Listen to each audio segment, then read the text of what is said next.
अस्सलाम वालेकुम नाज़रीन। अज 5 सितंबर 2025 दिन के तकरीबन 11:30 बजे ने दरिया सतलुज के हवाले दे नाल अज की ताज़ा तरीन अपडेट लैके हाजिर होया कि कल कुछ समान वगैरह आया वो कड्ढा असी तो रात काफ़ी लेट हो गया, तकरीबन 1:30 हो गया, तो शाम की अपडेट जी है वो नहीं पहुँच सकी। उसके वास्ते माजरत है कि अज की जी दरिया की सूरत हाल है कि तुम वेख रहे हो कि चारों तरफ पानी पानी है कि जड़ियाँ कई बस्तियां ने वो जेरे आप ने, कई एकड़ जड़ियाँ फसलां ने वो साडे एरिए दे विच तबाह हो चुकियां ने, जेड़े जुजवी तौर पर मुकम्मल तबाह हो चुकियां ने। और कई फसलां जड़ियाँ ने वो तो कुछ 4-4 उंगल जी मुंजी है वो माड़ी माड़ी नज़र आती है कि कुछ कदरे अगर पानी वक्त ही हट जाए हो सकता है उसके कोई आसार नज़र आ जान बचन दे, वगरना नहीं है। तो मैं दरिया दे विच आया कि बेड़ी दे उत्ते आरदी जी बेड़ी बनी है ड्रमां दी, उनके उत्ते हाँ तो वेखने आप अगे चल के गल करने कि की सूरत हाल है कि कोई बंदा मिलता है तो कि किस तरीके गुजारा होंदा पिया है। मैं इस वजह तो ही अज निकला कि पता करिए कि वो सामने कुछ बेली आते पे ने, ड्रमां की बेड़ी बनी हुई है उन्होंने कोल भी, तो मेरे ख्याल है उत्ते पेटियां लदी हुई ने समान वगैरह। तो इन्हों के कोल चलने तो अज इन्हों को पूछने हैं कि किस तरीके लई आते हैं, कितना कुछ मुश्किल है या आसान है, ये तो हर बंदा जायदा ला सकता है कि कितना मुश्किल है कि पानी दे विच इतने इतने पानी दे विच समान वगैरह वो भी ड्रमां दे उत्ते बन ते लैत जाना कि अपनी मदद आप दे तहत अल्लाह ताला दी ज़ात हिफाजत करे हर बंदे दी।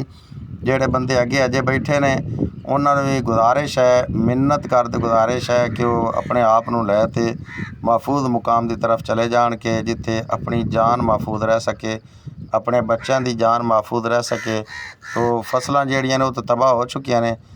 जे पहुँच पे बंदे दे कोल आपां गल करने इन्हां बंदियां दे नाल कि तुसीं खुद अपने कन्नां दे नाल सुनोगे कि की सूरत हाल है इत्थों दी। अस्सलाम वालेकुम जी। वालेकुम सलाम जी की सूरत हाल है? जी सूरत हाल बड़ी मंदी है, बहुत मंदी हालात है, बहुत मंदी हालात हैं। बहुत मंदी हालात है, बड़े जलील से ख्वार हो गए, बड़ी मंदी हालात है। पानी किन्ना का है? पानी जी कम से कम 10 फुट लेके 8 फुट 7 फुट 6 फुट अच्छा आगे जाते साढ़े घरों के लागे कच्चे थे। ओए होए होए बड़ा पानी है यार। मेरे अल्लाह का शुक्र है, थोड़े केड़े साथे आसमान बड़ा औखा कढल जाने।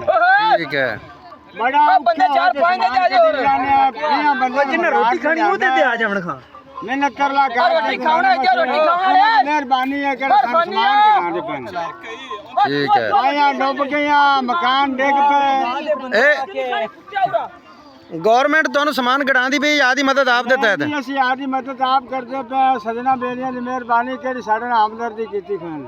ਠੀਕ ਹੈ ਆ ਜਿਹੜਾ ਸਾਹਮਣੇ ਸਮਾਨ ਜਾਂਦਾ ਪਿਆ ਹੈ ਵੀ ਤੁਹਾਡਾ ਜਾਂਦਾ ਪਿਆ ਹੈ? ਇਹ ਸਾਡਾ ਸਾਡਾ ਪਿਆ। ਆ ਜਿਹੜੀ ਡਰਮਾਂ ਦੀ ਬੇੜੀ ਬਣੀ ਹੋਈ ਹੈ? ਹਾਂਜੀ ਹਾਂਜੀ ਆ ਡਰਮ ਪਰ ਲੱਦੇ ਹੋਏ ਤੇ ਉੱਤੇ ਸਮਾਨ ਲੱਦਾ ਹੋਇਆ। ਇਹ ਬੇਲੀਆਂ ਸਜਣਾ ਦੀ ਮਿਹਰਬਾਨੀ ਕਿਨਾਂ ਸਾਡੇ ਨਾਲ ਹਮਦਰਦੀ ਕੀਤੀ ਹੈ। 20 ਬੰਦੇ ਆਏ ਨੇ। ਅੱਛਾ कोई कित्थू दा बेली सजन जो ना हमदर्दी सड़ना कीती। ਇਹ ਦਰਿਆ ਸਤਲੁਜ ਦਾ ਏਰੀਆ ਹੈ? हां जी ये दरिया सतलुज दा एरिया ਆ ਸਾਹਮਣੇ ਵਾਲੀ ਜਿਹੜੀ ਡਾਰੀ ਹੈ ਤੁਹਾਡੀ ਹੈ? ਆ ए जी साडे हमसायां दी जारी है मोहम्मद असलम खोखर दी। ਅੱਛਾ ਉਹ दी जारी सालां दी है पहले के छनाल ਇਸ ਤੋਂ ਅਗਲੀ ਆ ਡਾਰੀ ਤੁਹਾਡੀ ਹੈ ਸਫੈਦ ਮਕਾਨਾਂ ਵਾਲੀ? बिल्कुल बिल्कुल सुबह मकाना वाली जो मस्जिद खड़ी है कोल बैठा है ना। ਅੱਛਾ ਅੱਛਾ ए सालां दी जारी आज मोहम्मद हुसैन दे नाम है। ठीक है आ डारी किन्ना दी है? ये जारी है जी मोहम्मद सुभान शेख दी। ठीक है ये सारे लोग ही पानी च गिरे हुए ने? सारे जी सारे गिरे हुए सारे लोग। ठीक है बाल मवेशी बड़ा तंग, बाल बच्चे बड़े तंग, रोटी टुकर तो बड़े तंग, अल्लाह खैर करे। परेशानियां हालात बड़े भैड़े। कोई गवर्नमेंट ਨੂੰ पैगाम देना चाहते हो? नहीं जी गवर्नमेंट साढ़े को ना असी जा सकने ना वो साढ़े को आई है। ठीक है असि पैगाम नहीं दे सकने कि संता दी जाना का खतरा है। ठीक है अस्सलाम वालेकुम जी। जी तो नाज़रीन तुसी सुना कि की हालात ने इत्थों दे और किस तरीके की ज़िंदगी गुजरती पई है। तो अगर अज के डाटे के हवाले नाल गल करिए तो अज 5 सितंबर 2025 अज जड़ा है हरीकैड उत्थे भी कुछ कमी आई है। बाखड़ा डैम भी पानी के लेवल कमी आई है और पौंग डैम के भी कमी आई है। पौंग डैम जड़ा पानी दरिया ब्यास से छड़िया जा रहा है वो तकरीबन 99,000 क्यूसक है और जड़ा बाखड़ा चो छड़ा जा रहा है वो 80,000 क्यूसक है। और हरीकैड से भी कमी आई है कि 3,04,000 क्यूसक तक आ गया हरीकैड के जड़ा अगे पानी छड़िया जा रहा है। और जड़ा सुलेमान की है उत्थे गंडा सिंह से भी कुछ कमी आई है और हैड सुलेमान की भी अज और गंडा सिंह ते 3,11,000 क्यूसक पानी है और हेड सुलेमान की ते 1,41,000 और हरी सनाम ते 1,01,000 2,00,000 क्यूसक पानी है। तो ये अज की सूरत हाल है। अगर तुहानू वीडियो पसंद आए तो मेरे चैनल को सबसक्राइब वीडियो को शेयर जरूर करना है। अस्सलाम वालेकुम वरहमतुल्लाह।